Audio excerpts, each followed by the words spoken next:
은혜의 집이 되게 하라라는 제목으로 말씀을 나눕니다. 오늘 본문의 말씀은 예수님께서 요한복음에서 세 번째 행하시는 표적에 해당되는 말씀이에요. 구체적인 내용은 38년째 되던 중풍병자를 주님이 고쳐주신 사건이죠. 이 사건에 대한, 이 표적에 대한 배경을 먼저 살펴보면, 시간적인 배경을 본문을 통해 보면 1절에 유대인의 명절이 되어 라고 기록하고 있습니다.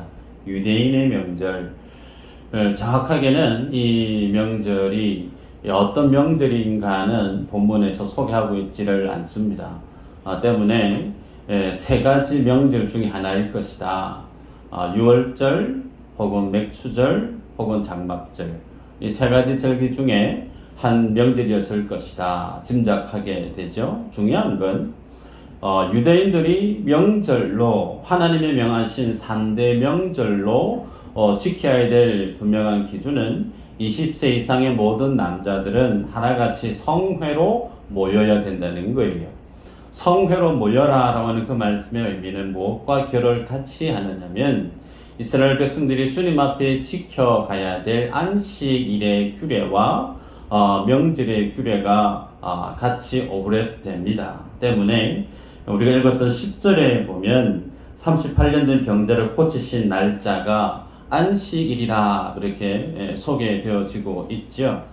따라서 주님이 오늘 이 본문에서 표적을 행하셨던 의도 중에 하나는 안식일과 관련된 예수 그리스도가 어떤 분인가, 인생에게 주님이 허락한 안식일의 그 본질적인 복음의 뜻이 무엇인가를 주님이 알려주기 위해서 이 표적을 행하셨다는 거예요. 그래서 이 표적에 대한 안식일과 관련된 내용은 다음 시간에 전하도록 하고, 오늘 본문에는 배경과 관련된 내용을 통해서 말씀을 보도록 하겠습니다. 예수님께서도 동일하게 유대인들과 같이 명절을 지키기 위해서 지금 예루살렘으로 올라가고 계신 중에 있죠. 자, 시간은 명절이었고, 자, 장소적인 배경은 이전에 보면 예루살렘 양문 곁에 베데스다라고 하는 곳에서 이 일이 일어났음을 기록하고 있습니다. 베데스다라고 하는 말을 여러분들이 기억을 하셔야 되는데, 베데스다라고 하는 이 말의 이름은 두 가지의 말이 합성이 되어져서 된 말인데, 베이트라는 말과 헤세드라고 하는 말의 합성어예요. 여러분들이 창세기에서 야곱이 집을 떠나서 가다가 돌베개에 잠을 자고 청했던 그곳에 하나님 앞에 돌을 쌓고 기도했던 곳이 있죠. 그것을 우리는 베델이라고 알고 있습니다. 베델, 이름의 뜻은 아버지의 집. 그래서 벳이라고 하는 것은 소위 집을 뜻합니다. 그래서 헤세드라고 하는 말은 크게는 자비 혹은 긍휼 혹은 은혜, 그 뜻이죠. 그러면 집 더하기 자비, 집 더하기 은혜, 무슨 뜻일까요? 은혜의 집. 소위 베데스다라고 하는 그 연못이 지니고 있는 의미적인 것은 은혜가 있는 집, 자비가 있는 집, 소위 긍휼이 있는 집, 그런 뜻을 지니고 있는 것이 베데스다라는 것입니다. 그런데 그 베데스다가 어디 곁에 있었느냐? 본문에 보면 양문 곁에 있다 그랬습니다. 양문. 여러분, 양문은 어떤 곳이냐면 말 그대로 제사를 드리기 위해서 제물로 구별된 양들이 예루살렘으로 드나드는 그 문을 뜻합니다. 조선시대 한양에 들어가려고 하면 4대 문을 통과해야 갈 수가 있었죠. 그렇게 멀쩡한 사람들이 드나드는 문도 있었지만 시신을 내보내는 시구문도 있었습니다. 그와 같이 예루살렘 성에 들어가는 그 문도 여러 문이 있었어요. 물고기가 드나드는 문, 어문이 있었고, 말이 드나드는 마문도 있었습니다. 혹은 성경에 기록되어 있는 동문, 샘문, 그런 다양한 문이 있었는데, 오늘 본문에 베데스다라고 하는 이 연못이 있었던 곳은 양의 문, 양문 곁에 행각 5이 있는 그곳에서 예수님이 표적을 행하셨다, 이렇게 기록하고 있죠. 자, 여러분 한번 상상해 보실 수가 있는데, 주님이 지금 양문 곁에 베데스다라고 하는 연못가에 서 계세요. 여러분 한번 그 그림을 좋게 상상해 보시기를 바라는데, 이 그림이 제시하고 있는 의도가 있다는 거예요. 여러분, 이스라엘 백성은 하나님의 어린 양에 의해서 구속함을 입어서 구원함을 얻는 그들이 곧 이스라엘 백성이죠. 그래서 주님은 이스라엘 백성들을 구원하기 위해서 하나님의 어린 양으로 오셨어요. 세례 요한이 예수님을 보고 세상 죄를 지고 가는 하나님의 어린 양이로다라고 주님을 그렇게 설명하지 않았습니까? 그래서 마치 세상 죄를 짊어지고 이제 십자가에서 하나님의 구원을 완성하셔야 될 어린 양으로 오신 예수님이 지금 어디 서 계신다고요? 자신을 예표하는, 자신의 십자가에서 죽음을 이전까지 구약에서 쭉 예표해 왔던 양의 문 곁에 서 있단 말이에요. 그 양의 문 곁에 베데스다라고 하는 소위 은혜의 집, 자비의 집, 긍휼의 집 곁에 주님이 지금 서 있다는 거예요. 이 그림이 제시하고 있는 의미가 있다는 겁니다. 정리하면 마치 이스라엘 백성들은 하나님의 어린 양에 의해서, 오직 그 하나님의 어린 양에 의해서 무한히 하나님께로부터 공급되어지는 하나님의 무한한 자비, 하나님의 끝없는 은혜, 그 은혜만으로 살아갈 수 있는 그들이 곧 이스라엘 백성들이라는 거예요. 그래서 이 그림이 보여주고 있는 이 내용에 대해서 이스라엘 백성들은 좋게 하나님의 율례, 하나님의 율법, 그들에게 전해주었던 규례에 의해서 그들은 알고 있습니다. 인지하고 있다는 거예요. 그런데 하나님의 은혜로 우리가 살아야 된다, 하나님의 긍휼 아니면 우리가 살아갈 수가 없다, 정말 지극히 당연하고 기본적인 하나님의 율례에 대한, 율법에 대한 이 지식을 그들이 지니고 살아가고 있는데, 문제는 그러한 하나님의 은혜로 살아야 된다는 것을 아는 그 성경의 지식과 그들의 삶의 실제 현실의 모습은 너무나 거리가 멀다는 거예요. 그래서 오늘 이 표적은 첫 번째로 무엇에 대한 하나님이 보여주시는 폭로와 같으냐면, 하나님의 은혜에 대해서, 하나님의 긍휼과 자비에 대해서 너무나 잘 안다고 얘기는 하고 있지만 그들의 삶의 실제적인 모습 속에는 전혀 하나님의 은혜와 하나님의 자비와 긍휼과는 너무나 거리가 먼 삶을 살아가고 있는 유대인들의 잘못된 신앙의 그 모습을 지금 주님이 보여주고 있고 폭로하고 있다는 거예요. 여러분, 그러면 그것이 어떤 내용인가 보십시다. 3절에 보면 그 안에 많은 병자가 많이 있었다는 거예요. 어떤 병자가 있었는가? 맹인, 다리 저는 사람, 혈기 마른 사람들이 그곳에 있었다는 거죠. 여러분, 성경에 오늘 본문에서 물론 그렇지만 많은 병자들이 있었다라고 하는데 그 병자들의 병명을 3가지로만 소개하고 있어요. 시각장애인 혹은 중풍병자, 소위 혈기 마른 사람, 마비된 사람을 표현하고 있는데, 마비된 사람, 우리는 쉽게 중풍병자 그렇게 표현하기도 합니다. 다리 저는 사람. 성경에서 이 3가지 병명을 표현할 때 이 3가지 병명은 무엇에 대한 표현이 있느냐면, 구약에서 하나님의 은혜에서 떨어져 있는 많은 사람들, 하나님의 은혜가 정말 절실히 필요한 사람들, 그들을 표현했던 대표적인 표현이 이 3가지 병명의 환자들의 병명이 소개되어졌다는 거예요. 그래서 오늘 본문에 3절 이후로 보면 맹인이든 다리 저는 사람이든 혈기 마른 사람이든 이들은 하나같이 절대적으로 하나님의 은혜가 없이는 살아가기가 힘든 사람들, 그들임을 성경이 제시하고 있습니다. 근데 그들이 이 베데스다 연못가에 모였던 이유가 하나의 전설 때문이죠. 그 전설은 천사가 가끔 이 베데스다 연못에 내려올 때 그 물이 움직인다는 거예요. 예, 물이 동하다 그렇게 성경 표현하고 있는데 그 물이 움직일 때 어떤 병을 지닌 사람이라도 가장 먼저 그 연못에 풍덩 들어가면 그의 육신의 질병이 고침을 받는다라고 하는 전설 때문에 많은 환자들이 그 베데스다 연못가에 모여 있었다라는 겁니다.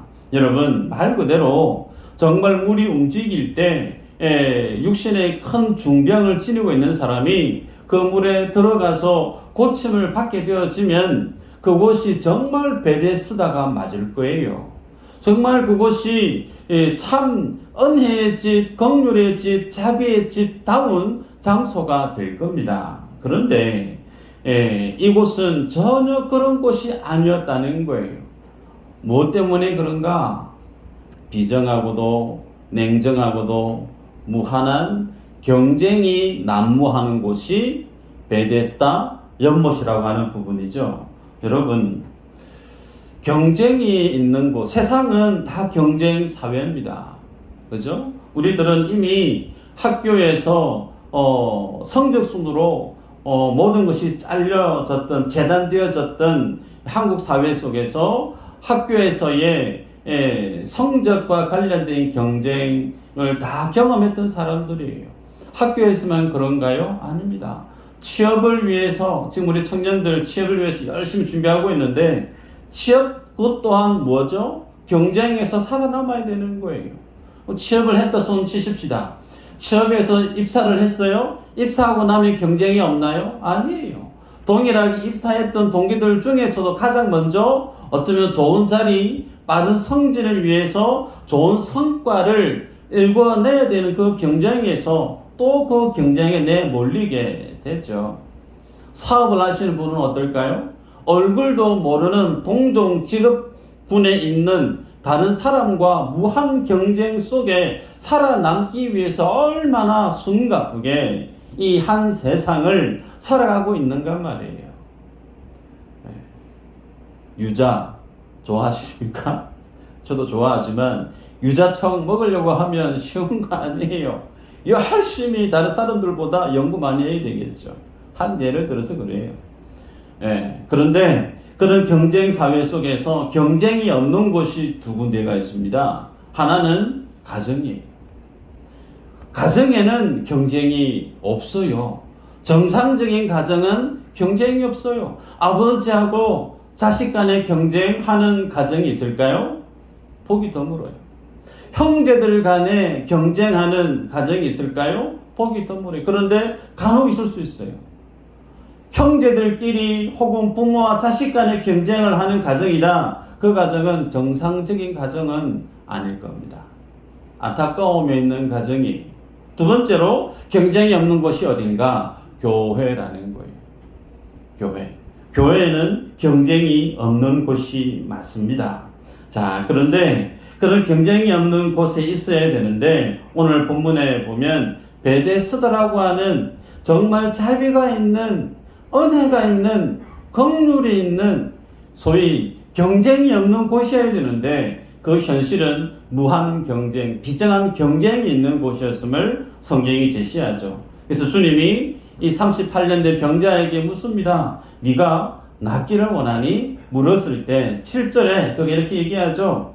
병자가 대답하되 주여 물이 움직일 때에 나를 못에 넣어주는 사람이 없어 내가 가는 동안에 다른 사람이 먼저 내려가나이다. 여러분, 이 상황을 한번 제가 조금 각색을 해볼까요?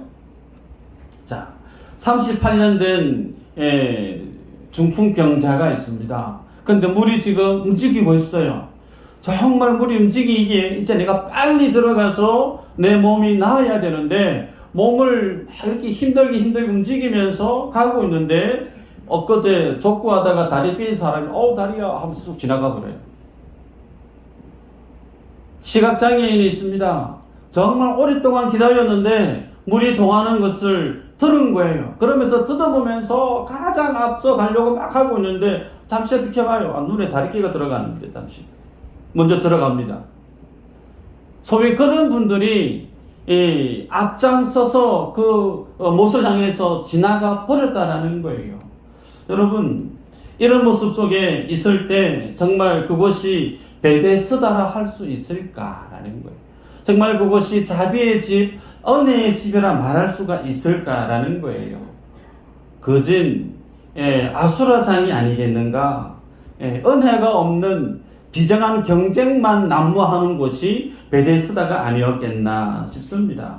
여러분, 심지어 조금 더 각색을 해보면 정말 내가 죽을 병에 걸렸는데, 소위 암에 걸려서 이제 시한부 인생을 살아가고 있는데, 그 물이 동할 때 그 타이밍만 보면 내가 살아날 수 있다라고 하는 한 가지 소망을 붙들고 준비하고 있는데 물이 움직이기 시작해요.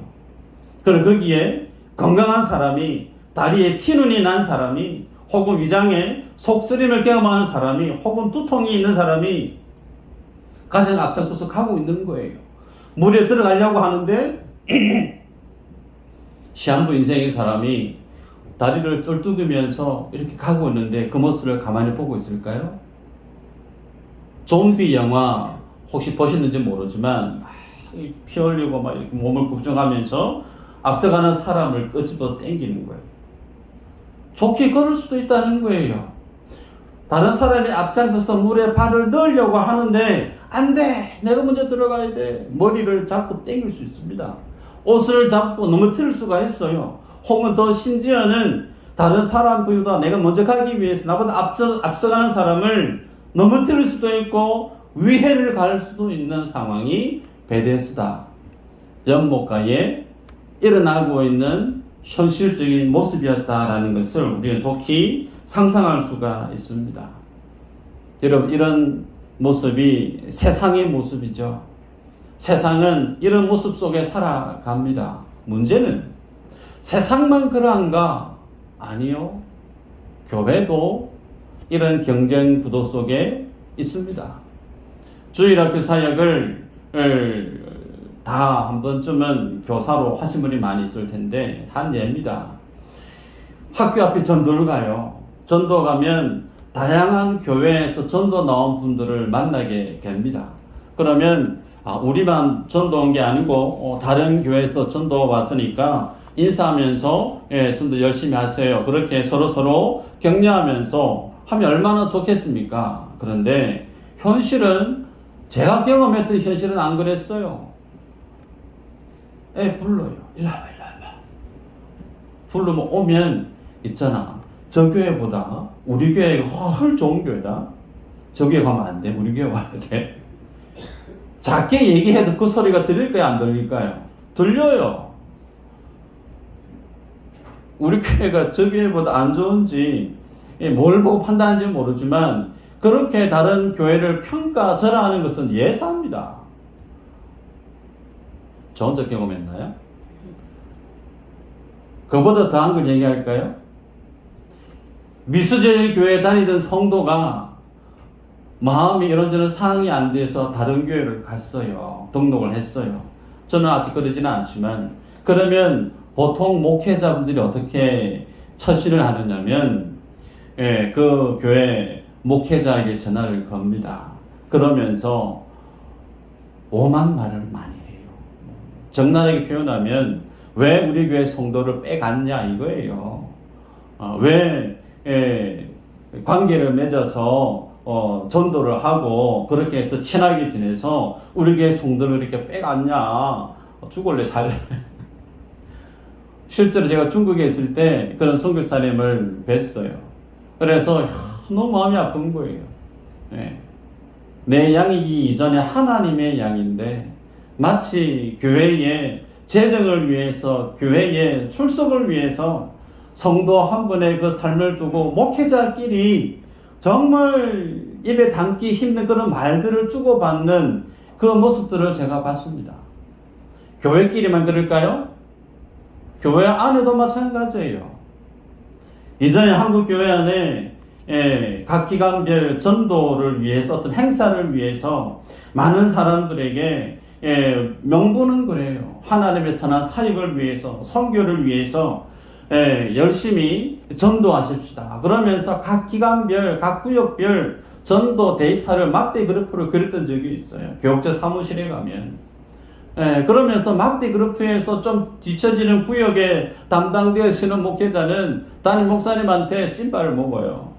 그럼 그 찐빠 먹은 부교육자는 그 구역에 있는 구역장 성도님들한테 또 열심히 또 이렇게 하는 거예요.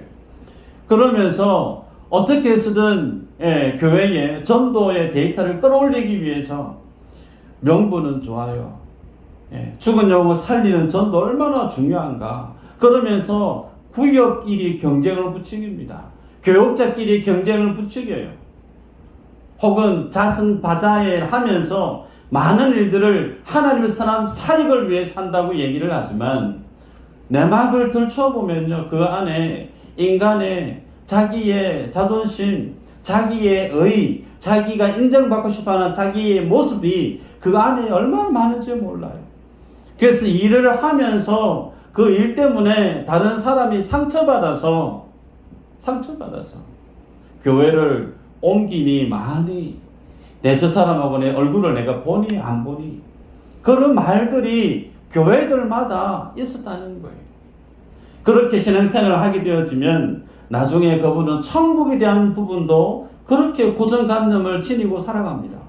여러분, 하나님의 나라 그 천국에 가면 하나님께서 주시는 상이 있고 상급이 있다고 해서 다른 사람들보다 더 높은 자리, 더 좋은 자리에 가기 위해서 내가 이 땅에서 열심히 다른 사람보다 더 열심히 충성해야 돼. 다른 사람이 충성할 수 있는 그 모습 다 가로채고 내가 그 일을 해야 된다고. 그래서 천국에 가면 다른 사람은 아파트 1층에 있고 나는 한 20층 이상에 올라가 있는 그런 어떤 천국에 대한 그림을 지니고 살아가는 분도 교회 안에 있다는 거예요. 여러분, 그렇지 않습니다. 천국은 어떤 곳인가? 오늘 본문에서 자비의 집이라고 하는 그 자비의 집, 은혜의 집은 어떤 곳인가? 오직 그 하나님의 은혜만이 왕노릇하는 곳이 천국이고 하나님의 은혜만이 왕노릇하는 곳이 자비의 집이에요. 그 속에 인간의 나의 행위, 나의 열심, 나의 업적이 평가받아서 야, 저 사람 참 잘한다. 저 사람은 훌륭하다. 나의 의가 숟가락 하나 얹을 수 있는 그런 곳이 아니란 말이에요. 자비의 집에는 오직 하나님의 자비만 보이는 곳이죠. 은혜의 집은 오직 하나님의 그 은혜만 두드러지는, 그래서 그 은혜만이 왕노릇하는 곳이 천국이고 그것이 이 땅의 교회여야 됨을 성경이 우리에게 도전합니다. 그런 곳에 주님이 38년 된 혈기 많은 사람에게 찾아와서 주님이 그를 묻습니다. 네가 낫고자 하느냐? 그때 이 사람이 예수님이 어떤 분인지 알았더라면 정답은 예, 제가 낫고 싶습니다. 주님 저를 제발 고쳐주세요. 이렇게 답하는 것이 맞을 거예요. 그런데 이 사람은 자기에게 네가 낫고자 하느냐? 라고 하는 이 말을 던지고 있는 예수님이 어떤 분인지 몰라요. 그러면서 하는 말이 물이 동할 때 내가 지금 들어가고 있는데 나를 다른 사람이 넣어주는 사람이 없고 내보다 다른 사람이 먼저 연못에 들어갑니다. 여러분, 이 말을 하고 있는 38년 된 병자 그 내면 속에 어떤 마음이 있는지 읽혀지죠. 세상이 나를 도와주지 않으니까 내가 불행하다는 거예요.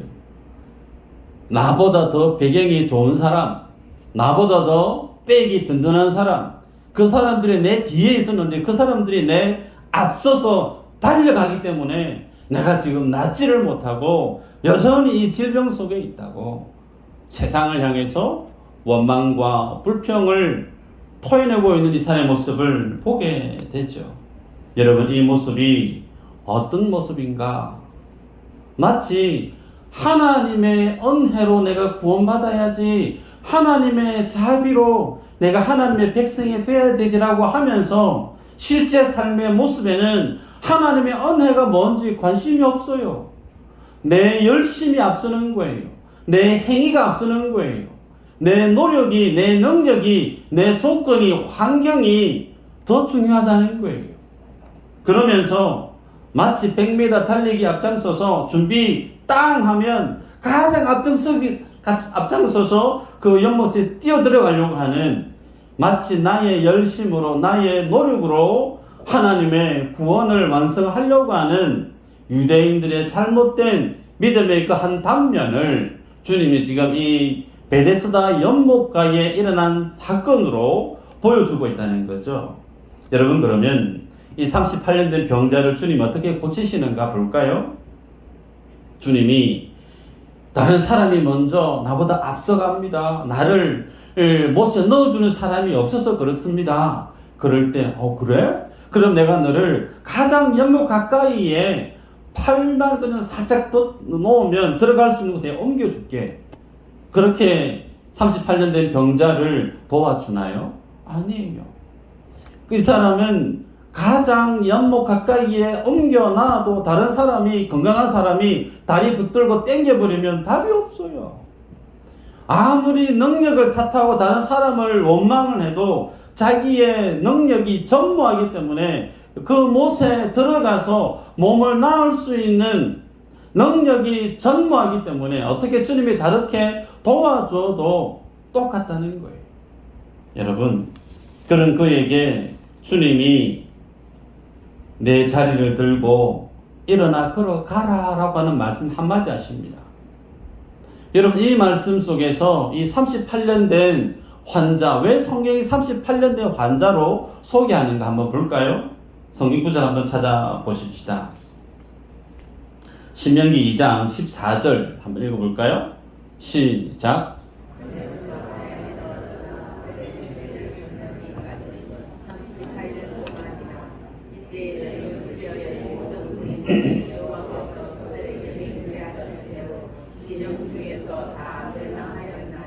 네. 이 신명기 2장 14절 말씀은 가데스 바니아에서 가나안을 정탐하고 난 다음에 전쟁 불가합니다. 우리는 메뚜기입니다. 못합니다. 라고 했던 사람들의 믿음 없는 고백을 한 그 해로부터 하나님이 카운트를 해서 그들을 광야에서 뺑뺑이 돌리면서 1세대를 다 멸절시켰다 그랬습니다. 그때 그들이 몇 년 동안 돌았다고요? 38년, 도합 40년이죠. 성경에서 38년이라고 하는 이 숫자를 주님이 표적으로 삼아서 제시하고 있는 의도가 있다는 거예요. 표적은 우연이 아닙니다. 표적은 하나님의 신묘막측한 계획이에요. 그래서 마치 가데스 바네아에서 내 힘으로, 내 능력으로 가나안 땅을 정복하려고 했었는데 막상 가보니까 내 힘으로 도무지 가나안 땅을 정복을 못한다는 거예요. 그래서 내 힘이 없으니까 포기합시다. 그렇게 고백했던, 믿음 없음을 고백했던, 자기 힘으로 자기의 구원을 완성하려고 했던 그들의 결과와 오늘 본문에 38년 된 이 병자와 똑같다는 거예요. 여러분, 그래서 구원을 어떻게 경험하게 되는가? 주님 이 사람에게 얘기하죠. 일어나 내 자리를 들고 일어나 걸어가라. 자리 들고 걸어가라. 여러분, 이 말씀 앞에 주님이 이 믿음에 대해서 38년 된 이 환자에게 믿음이 뭔지 가르친 적이 없어요. 믿음을 가져야 된다 설득한 것도 없습니다. 주님이 이 명하신 말씀 앞에 38년 된 병자가 믿음의 액션을 어떻게 막 한 게 아무것도 없어요. 그냥 주님 말씀 듣고 들고 가라고 하니까 돌렸고 일어서서 움직인 게 다예요. 여러분, 이 사람이 구원받은, 병에서 고침을 받은 이유, 원인 다른 데 있지 않습니다. 심지어 이 사람에게 믿음도 없었어요. 믿음의 행위가 전혀 나타나 있지 않습니다. 무엇으로 이 사람이 구원을 받았느냐? 예수님의 말씀이 전부입니다. 예수님의 입에서 나왔던 그 말씀이 이 사람이 그 질병에서 고침받았던 유일한 이유 하나밖에 없어요.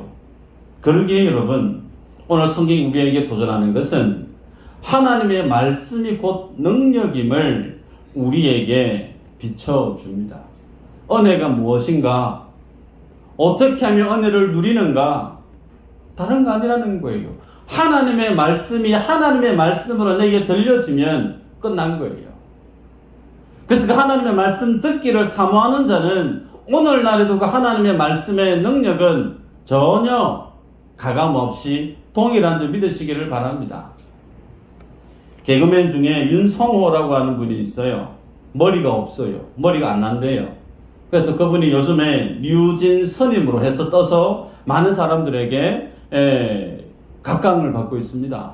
그분과 함께 한 젊은 스님이 법회를 열은 것을 유튜브에서 제가 봤습니다. 그런데 그 법회 앞에 모였던 이들이 누구냐면 거진다 20대 청년 대학생들입니다. 그 스님이 뭐라고 얘기하냐면, 여러분들이 만약에 교회 다녔더라 했으면 예수님이 이렇게 얘기했다는 거예요. 나를 믿어라. 예수님은 나를 믿어라 그랬기 때문에 만약에 여러분들이 교회 다녔더라 했으면 여러분들은 아멘이라고 외쳤을 것입니다. 그랬더니 그 앞에 있는 청년들이 킬킬이 웃어요. 그런데 그 다음 말이 가관이에요. 석가는 나를 믿으라 한 적 없습니다. 석가모니는 여러분 자신을 믿으세요라고 했다는 거예요. 그러자 20대 청년들이 박수를 치면서 환호를 하는 거예요. 네 자신을 믿어라. 얼마나 멋있는 말인지 몰라요. 여러분, 세상은 그렇습니다. 세상은 당신에게 힘이 있어요. 열심히 하면 돼요. 긍정의 힘을 가지고 한번 집중해서 노력해 보세요. 다 잘 될 겁니다. 그 얘기를 들으면 기분이 좋아져요. 그 반대의 진영에 뭐가 있을까요? 하나님의 은혜가 서 있습니다. 하나님의 은혜는 우리에게 뭘 얘기하냐면 너는 안 돼. 내 힘으로 안 돼. 하나님의 은혜가 너는 소망이 없어. 하나님의 은혜가 너는 죽음이야. 너는 시체야. 너는 지옥이야. 여러분, 세상은 하나님의 은혜를 절개하지 않습니다. 그 하나님의 은혜를 누리기를 사모하지는 않아요. 오히려 내 힘으로 열심히 하고 조금만 하나님이 도와주시면 좋을 정도로 나를 인정해주는 신을 원하지, 내 모든 것을 책임져 주시는 하나님을 세상은 원하지 않는다는 거예요. 말씀을 믿습니다. 여러분, 하나님은 우리에게 은혜를 주시는 분으로 나오기를 원하시는 줄 믿으시기를 바라요. 그 하나님의 은혜는 누가 경험하게 되어지는가? 하나님의 말씀을 주목하는 사람이에요. 그 하나님의 말씀이 천지를 만드셨음을 인정하고 그 하나님 입에서 나오는 모든 말씀이 내 삶을 새롭게 빌드업을 하고 내 인생을 새롭게 만들어내는 능력의 주체임을 인정하는 성도는 하나님의 말씀 앞에 부복하여 섭니다. 그 말씀을 듣기 위해서 집중해. 그런데 그 하나님의 말씀을 듣기를 거북스러워하는 사람들이 교회 안에 있습니다. 비유하면 그래요. 자격증 시험 공부하는 거 얼마나 어렵습니까? 고3 수험생 대학 수능 시험 치기 위해서 3년 동안 준비하는 거 얼마나 어려워요. 엉덩이 땀띠 날 정도로 의자에 앉아서 공부해야 됩니다. 그렇게 한들 잘 될 동 말 동 모르죠. 자기 인생을 그렇게 투자합니다. 내 구원을 위해서, 내 영혼을 위해서 나는 그렇게 시험 준비하듯이 말씀 앞에 서고 있느냐는 거예요. 들리면 감사하고 안 들리면 포기해버려요. 혹 내 안에 하나님의 말씀을 그 정도의 수준으로 내가 대하고 믿음의 삶을 살아간다면 그거 아니라는 거예요. 은혜는 어떤 사람에게 부원받아지는가? 하나님의 선택적 구원이지만 그 하나님의 은혜 외에는 답이 없음을, 전적으로 그 주님의 은혜가 전부임을 절실히 고백하고 원하는 사람에게 하나님은 그에게 은혜를 부어주십니다. 말씀의 은혜를 다시금 경험하고 그 말씀 앞에 내 삶을 새롭게 세워나가는 그런 살아있는 믿음의 결단을 새롭게 하는 모든 분들 되시기를 주 이름으로 축복합니다. 기도합니다.